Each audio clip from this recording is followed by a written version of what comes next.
So, Ecclesiastes chapter 7, Solomon said in verse 26, I discovered more bitter than death the woman whose heart is snares and nets, whose hands are chains. One who is pleasing to God will escape from her, but the sinner will be captured by her. Likewise, the book of Proverbs talks about that the companion of fools will suffer harm. This particular lesson, I want to talk about red flags of unhealthy and healthy relationships. How do you spot an unhealthy relationship? How do you avoid getting into something like that? And here are just my thoughts. One, and this would be like in dating, so you don't end up this in marriage. And this would also be like if you find yourself in a marriage, this is not normal. Number one, someone who physically abuses you. They hit you, they slap you, they push you, they shove you, etc. Someone who makes excuses for such abuse. Well, I was drunk. I can't control my temper. I was only joking. Or if you didn't make me so mad, I would not be tempted to like hit you. They make excuses for their actions and they blame you for their bad behavior. Someone who makes you feel unworthy, inadequate, or crazy, where you're just crazy. Someone who twists the truth to make you feel good for your actions. Someone who threatens to harm you, your family members, or harm themselves if you leave the relationship. Someone who demands to know where you are at all times and yet is not accountable for their own time. Someone who falsely accuses you of flirting or looking desirously at others. Often people that are extremely jealous, the person that you need to watch is that person. A person who becomes jealous when you want to spend time with your friends or family. Someone who pressures you to have sex or engage in other immoral acts. Someone that might argue when you're dating, well, we're dating, we're engaged, we're almost married, we're getting close to being technically married, so it's okay to have sex. That is someone to avoid. That is someone who is simply they're a user. They're a taker. They are not a giver. Someone who tells you that, it's your fault. They would stop abusing you if only you would change. Someone who tells you that whatever you do is never good enough. A constant stream of criticism. Their emotions run from hot to cold. They're very sort of into you, then they're not into you. And they use that to manipulate you. Someone who spends a lot of time in pity parties. Someone who gives you the cold shoulder. If they don't get their way, then they pout. Those are red flags. Or someone that makes you nervous so that you have to tiptoe around him or her to avoid their wrath. Someone who treats you as a servant rather than as the love of his or her life. They call you degrading names. That's a huge red flag. Huge red flag. And any sort of name calling. All right, if you're dating someone who is calling you any sort of names, man, you need to get out of that relationship because they don't respect you. Someone who insists that you drink with them or do drugs with them. All right. Someone who does scary things in an attempt to kind of get back or punish you. They hit walls.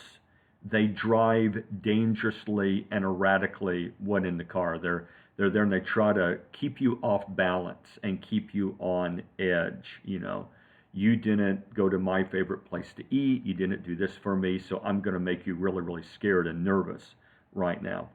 Someone who keeps money from you. Someone who keeps you in debt. Somebody who has money secrets. Someone who does not want to share bank accounts with you. A man who does not want your name on the title of the cars or the house. And maybe they've come up with some really smart sounding reason why. Well, no. Someone who wants you not on the title with the cars and the house when you're married to them. Huge red flag because it's all about them. Someone who breaks things when they're angry, including your things, like your favorite thing, they break it. Beware of people that will say hurtful things to you and say, well, I didn't think about what I was saying. I didn't mean what I said. Well, maybe they didn't think it fully through, but there's no way that you can say anything without thinking. Remember what Jesus said in Matthew 15. It's also in Mark 7:20 through 23. That is, what comes out of the mouth comes from the heart. It's impossible to say something without thinking about it first. Maybe they didn't think about it very long. Maybe they should have thought more about it. But when hurtful things come out of another person's mouth, they did think about it. All right? At that moment, they were thinking more about themselves than they were about you. Someone who keeps you from getting ahead. They don't want you improving your skills. They don't want you going to school, getting a job. They want to keep you dependent upon them for everything. I mean, a man should want his wife, even if she's at home and watching the kids, which is really important work, the most important work in the world. Certainly, he wants you to continue learning and growing as a person. But someone who just try to keeps you away from any sort of self-improvement.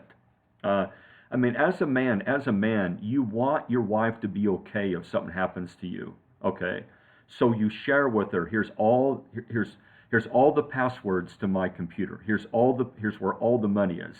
Here's the passwords to all the bank accounts. Here's where not only that, but I want to make sure I have life insurance on myself, so if something happens to me, she doesn't have to immediately go to work and stuff like that. I want her knowing all the finances. I want her knowing who the accountant is, if we have a lawyer, etc. I want her knowing all of that. There's something wrong when someone doesn't share that with you and wants to keep you in the dark. Someone who acts one way in front of you, they're harsh, they're cruel, but when they're in front of other people, man, they turn on the charm. Yeah, that's a red flag, particularly when you're dating. When there's a night and day difference between them in private and in public, you need to get out of that relationship because that's a chameleon. Okay, that's someone who's a narcissist. They're play acting. They're just an actor. Someone that when they do something for you, they expect a sexual favor in return. They're a manipulator. Okay, you need to stay away from that. Well, that's enough about the negative. Hopefully that helps. What about the positive? What would be signs of healthy relationships or the person that you're dating or you're interested in, etc.? Or that here's God's normal. Remember, we're not talking about the world's normal. We're talking about God's normal. That's what we need to be interested in. Okay.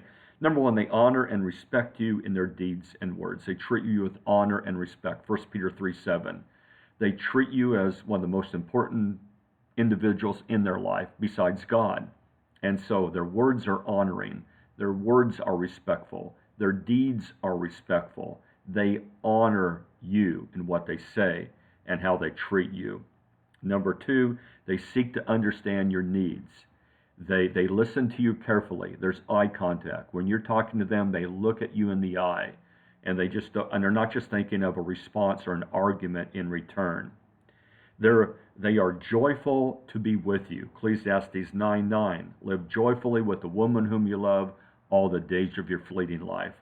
Deuteronomy chapter 24, verse 5. The man there was to give happiness to the wife that he had married. They enjoy your company. They sacrifice for you. They're protected of you. Ephesians chapter 5:25. They love you like Christ loved the church. They're willing to give of themselves. They are a giver. They are not a taker. They bring out the best in you. They encourage you to move closer to spiritual people. They want you around other Christians, all right? They're not trying to keep you isolated. They want you around good family members. They want you around good people. They want you growing and learning and maturing. They are nourishing. They're providing a relationship or soil in which you can grow and thrive. They're not feeding you on crumbs or bread and water, so to speak, emotionally. They're trying to give you everything you need to flourish as a person. Ephesians 5:29. They have your back. They're truly a helpmeet. Genesis chapter 2, verse 18. They do you good, what's in your best eternal interest every day of your life. Proverbs 31, verse 12. You can fully trust them. They don't lie to you. They're not hiding things from you. There's not large blocks of their time that you're not sure where they're at. It's not like a mystery where they're at on the computer. Everything is there. Like if you want to look at their cell phone, if you want to look at their laptop, that's there for the whole world to see. They have nothing to hide.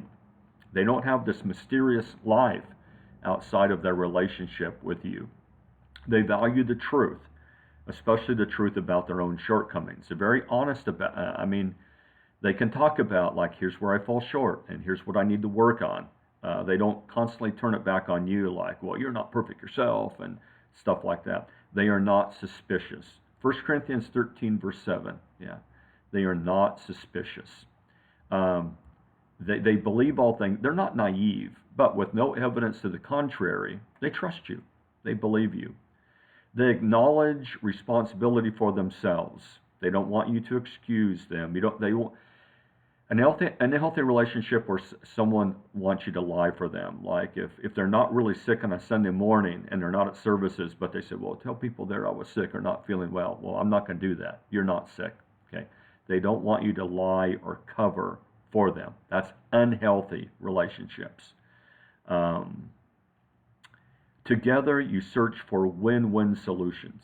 In many conflicts and relationships, and there's going to be conflicts in our relationships because we're imperfect people, but a conflict isn't a bad thing. It's how you address it. You don't yell at each other. You don't call each other names.